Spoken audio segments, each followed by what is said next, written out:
فعلا الصلاة كانت بالنسبة لي كانت مهرب، وكنت بحاول أصلي مع حد يعني صوته جميل كل صحيح. كام فجر كده أروح مع حد يعني صوته جميل ما شاء الله. احنا بنقول ان المذاكرة برضو من الحاجات اللي الانسان ما بيرغبش انه يعملها كتير. مم. عبء بقى وانا قاعد وورقة وقلم وبذاكر. فازاي كنت بتعامل بقى مع الزهق؟ اولا المواد الشرعيه والعربيه كنت بحبها، كنت بحب مذاكرتها، وكنت بقى بنظم المواد اللي هو ايه الماده اللي احبها احطها في وقت انا مثلا مش مركز فيه، الماده الصعبه احطها في اول اليوم وقت الفجر. ابقى رايق. ايوه اصحى بالظبط الصبح بعد بالظبط، الفجر ده ابدا التاريخ ده بالمادة بالذات الصعبة. مثلا. ايوه غير كده بقى كنت حاطط لي هدف، يعني انا فرح امي وابي يعني، والكليه اللي انا عايز ادخلها بتخيل ساعات يعني يوم النتيجه ده، يعني بتخيل السيناريوهات اللي ممكن تحصل. ما كنت بزهق كنت بطلع اشم هوا في الصاله كده احنا كنا لحد. ممكن لما نزهق في المذاكرة زمان لو بنذاكر في الأوضة نطلع في البلكونة مثلا.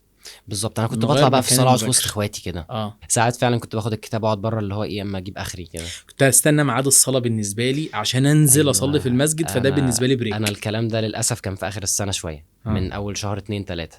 فعلا الصلاه كانت بالنسبه لي كانت مهرب، وكنت بحاول اصلي مع حد يعني صوته جميل. ان شاء الله ربنا يبارك. حاجات دي بتبقى روحانية، بتبقى كويسة. اه فعلا.